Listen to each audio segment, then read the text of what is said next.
Praise the Lord. கர்த்தரும் இரட்சகருமாகிய இயேசு கிறிஸ்துவின் இனிய நாமத்தினாலே உங்களுக்கு என் அன்பின் வாழ்த்துக்கள். இந்த நல்ல நாளை காண செய்த தேவனுக்கு ஸ்தோத்திரம் உண்டாவதாக. கர்த்தருடைய கிருபை உங்கள் அனைவரோடும் இருப்பதாக. ஆபகுக்கு 2வது அதிகாரம் 20வது வசனம். கர்த்தரோவென்றால் தமது பரிசுத்த ஆலயத்தில் இருக்கிறார், பூமியெல்லாம் அவருக்கு முன்பாக மௌனமாய் இருக்க கடவது. கர்த்தருடைய பரிசுத்த நாமம் மகிமைப்படுவதாக. கர்த்தரோவென்றால் எங்கே இருக்கிறாரா? தமது பரிசுத்த ஆலயத்தில் இருக்கிறார். ஆலயத்தில் இருக்கிறார் என்றல்ல, பரிசுத்த ஆலயத்தில் இருக்கிறார். என்னையும் உங்களையும் கர்த்தர் எப்படி தெரிந்தெடுத்திருக்கிறார்?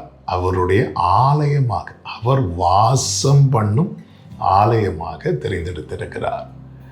அப்படி என்றால் நாம் நம்மை எப்படி காத்துக்கொள்ள வேண்டும்? பரிசுத்த ஆலயமாக. பரிசுத்தத்தில் தான் அவர் வாசம் பண்ணுவார். அவர் எதிலே இருக்க மாட்டார், அசுத்தத்தில் இருக்க மாட்டார். உபாகமம் 23:14 சொல்லப்பட்டிருக்கிறது, அவர் உன் பாளையத்தில் உலாவிக் கொண்டிருக்கும் போது உன்னிடத்தில் ஏதாவது அசூசியான காரியத்தை கண்டு உன்னை விட்டு விலகாதபடிக்கு. அசுத்தம்னாலே அவர் என்ன பண்ணிடுவார்னா விலகிடுவார். காரணம், அவர் தீமையை பார்க்க மாட்டாத சுத்த கண்ணன். என்னை அவர் பரிசுத்தப்படுத்தினது, உங்களை அவர் பரிசுத்தப்படுத்தினது எதற்காக? நம்மில் வாசம் பண்ணுவதற்காக. ஒன்றை தேவ பிள்ளை புரிந்து கொள்ள வேண்டும். அவர் வாசம் பண்ணுகிற இடம் கண்டிப்பா எப்படிதான் இருக்கணும்? பரிசுத்தமாய் தான் இருக்க வேண்டும். நானும் நீங்களும் பரிசுத்தமாவதற்கு, நாம் சுத்திகரிக்கப்படுவதற்கு, பரிசுத்தமாக்கப்படுவதற்காகவே நமக்கு எழுதி கொடுக்கப்பட்டது இந்த பரிசுத்த வேதாகமம்.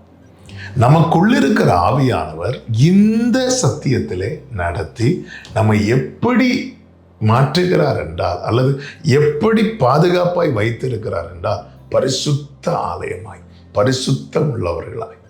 நம்ம இருக்கிற நம்முடைய குடும்பம் இருக்கிறதல்லவா, நம்முடைய வீடு அது பரிசுத்தமாக இருக்க வேண்டும். நம்முடைய ஆலயம், நாம் செல்லுகிற ஆலயம் பரிசுத்தமாக இருக்க வேண்டும்.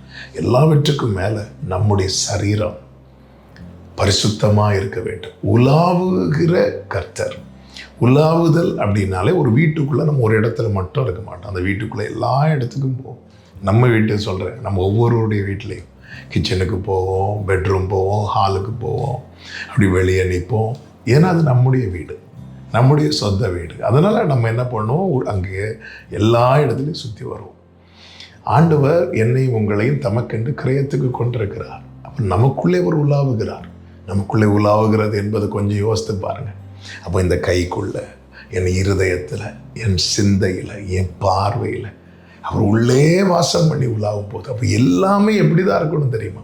பரிசுத்தமாக இருக்க வேண்டும். என்ன செய்யணும்? பரிசுத்தப்படுத்துகிறவர். எபிரேயர் 2 அவரை குறித்து சொல்லப்பட்டிருக்கிறது. அவர் யார்? அவர் பரிசுத்தம் உள்ளவரும் நம்மை பரிசுத்தம் செய்கிறவர். அப்போ அவர் கையில் ஒப்பு கொடுக்கணும். நாம் அதை விரும்பணும். பரிசுத்தம் உள்ளவர்களாக இருக்க நாம் நாடணும். பரிசுத்தமாகுதலை தேவ பயத்தோடு பூரணப்படுத்தணும். நம்மளால் முடியாததை நாம் செய்யும்படி நமக்கு தேவன் கொடுக்கிறது கிருபை. உன் பலவீனத்தில் என் பலம் பூரணமாய் விளங்கும். என்னால் முடியாதுன்னு சொல்லி ஒதுங்கக்கூடாது. நமக்கு சப்போர்ட் பண்ண, ஹெல்ப் பண்ண, ஆமே, நமக்காக ஆவியானவரை நமக்கு கொடுக்கப்பட்டிருக்கிறார். அப்போ நாம் அதை விரும்பணும், நாம் அதை வாஞ்சிக்கணும். இன்னைக்கு அநேகர் பாருங்கள், பெதெஸ்தா குளக்கரையில் இருக்கிற அந்த சப்பானியை போல தான் பைபிளை வச்சுட்டு இருப்போம், ஆனால் சுகம் கிடைக்காது. பெதெஸ்தா குளக்கரையில் தான் இருப்பான், ஆனால் சுகம் கிடைக்காது. ஏன் கிடைக்கல? ஆண்டவர் என்ன கேட்டார் தெரியுமா? நீ விரும்புகிறாயா அப்படின்னு கேட்டார். நீ விசுவாசிக்கிறாயான்னு கேட்கல. விசுவாசம் இருக்குது. தூதன் கலக்கும் போது முதல்ல இறங்குனா சுகம் கிடைக்கும்னு விசுவாசம் இருக்குது. ஆனால் அவனுக்கு என்ன இல்லை தெரியுமா? விருப்பம் இல்லை. இன்னைக்கு விசுவாசம் இருக்குது, விருப்பம் இல்லை. விரும்பணும், பரிசுத்தத்தை விரும்பணும். ஆவியானவர் உதவுவார். ஜெபிக்கலாமா?